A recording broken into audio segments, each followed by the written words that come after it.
Welcome to the ChurchPlus tutorials. My name is Emmanuel Babalola. In this video, I'll be showing you how to set some default settings of your ChurchPlus portal. To do that, you'll be needing to click on this icon over here, carrying your email, and then we'll click on System Settings. Once we're on System Settings, we'll get to see a page where so many default actions are being done, and we're going to start from the top here. Now, the first place is where we set our default message. Now we have four basic kinds of default messages we can set. We have the birthdays, we have the wedding anniversaries, the first timer welcome message, and the new convert welcome message. So let's add a first timer welcome message here, and let's select the type to be an SMS, and let's say my church name and then welcome to church. Now remember, as for SMS, the subject shouldn't be more than 11 characters. Okay, so I'm going to save this message. Now once this message is saved, it adds up here. So as you can see, we have one default message. The subject is my church, it's an SMS, and it's a first timer welcome message. So let's add another first timer welcome message, and let's make it an email. So this email will be going out. So my church name, thank you for watching with us. We hope you enjoyed the service. Hope to see you again next week. So this message is set, and I'm going to save it. So it's going to add here. Watch this. So now we have two messages going out to first timers as welcome messages. So let's do this for the new converts also. So I just went on ahead to type this. I'm going to save this and add another new convert SMS this time. So remember, sender ID shouldn't be more than 11 characters. So this is an SMS. So I'm going to save this. So these are just sample data. Then for birthdays, the messages that will be going out to your members by 7:30 in the morning on the day of their birthday. So this should just say my church name here. And we're going to save this. And then another birthday, this time email, and I'm going to do something cool here. #name happy birthday to you. And as you know, everybody on their birthday, when they get this message, this #name will be replaced by their name. So I'm going to save this. Okay, as you can see, our default messages are adding up. We have 2 birthdays, 2 new converts, 2 first timers. Let's just add 2 wedding anniversaries also. Email. I'm going to save this. So pretty much all these things are very easy to add. Once you've done them once, you don't have to do them again, except maybe you want to come in and change one of them so the message won't look too the same. So I could just come in and click on this guy here, and then maybe add exclamation marks here and save. So maybe I want to edit this other guy here. Watch here, it comes in here. So I could just make this into one full stop and press save. So you could just anytime come here and maybe delete one of these and press OK. So however you want to make use of the default messages, just make sure you set all of them so that you can fully utilize the software.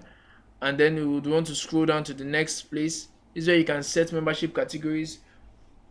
Most churches have 3 basic membership categories: full members, new converts, first timers. Some churches may want to include a membership category called workers, or let's just say leaders. I could just add this membership category, and now I have leaders here. And you could just add any membership category you want to add. I could edit this one anytime I want to and just maybe change the name or something. Or maybe I want to edit this leaders and maybe remove the S there and save. So it's leader now.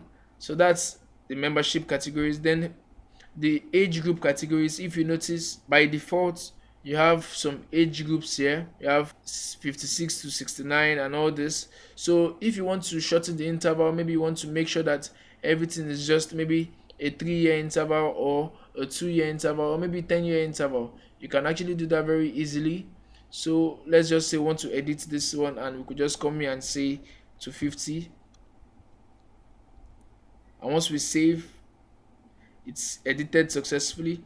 or maybe we want to delete a particular age group that's been deleted.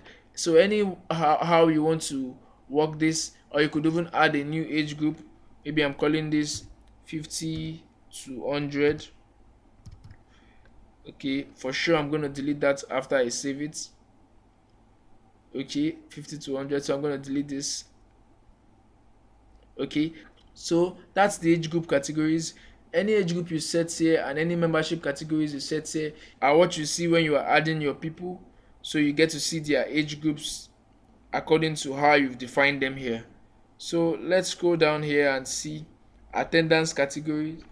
Okay, basically by default you have just 3 attendance categories. You have the men, women and children. So when you are registering an attendance and you say 15 men came, 40 women came, 10 children came for this service, some churches have a category called teenagers. Then maybe children is just little kids, and then teenagers are more like young adults, or maybe you still want to categorize youths also. So however you want to do this, you could come and edit anyone at any time. So I just deleted the youths now. Maybe I want to write male leaders or male workers, so that maybe you want to keep attendance of your leaders meetings. So we could say female leaders here.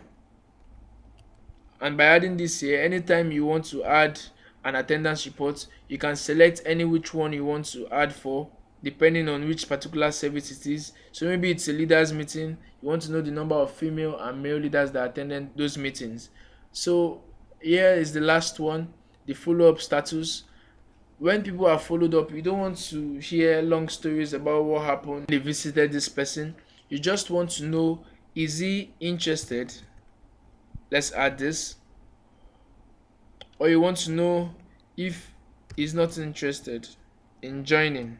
Let me add that. So I want to edit this and write in joining. So is interested in joining. So I'm going to save this. So let me say I want to add another, was not feeling fine.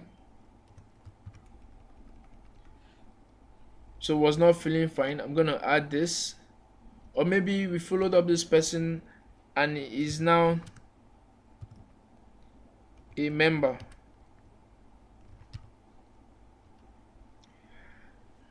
Whatever follow-up status you want your follow-up team to be reporting to you, instead of writing long notes, you could just put it there, so that once you come to the follow-up aspect of the software under church operations and click on follow-up, and you want to add a follow-up feedback,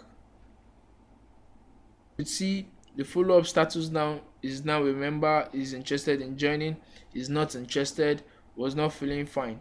So you could add as many follow-up status as you want to, but all that's important is you don't want long stories as regards to what point the follow-up is on that person. So the goal is to follow up that person till he becomes a member. So after the first follow-up, the second follow-up, you don't want the follow-up team to write long stories about the status of that person. You want to know whether he's now a member, or is still interested in joining, or was not feeling fine. You don't want the follow-up team to give you long stories about the person's follow-up status, just straight to the point. Then any long notes could be written here.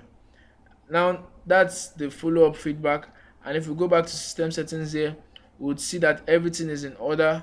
Our default messages are there, our membership categories are there, our age groups are looking fine, the attendance categories, and also the follow-up status. So these are pretty much the default settings you need to set up on ChurchPlus before you start using the software fully. We've come to the end of this video. Hope you enjoyed it. Thank you very much for watching.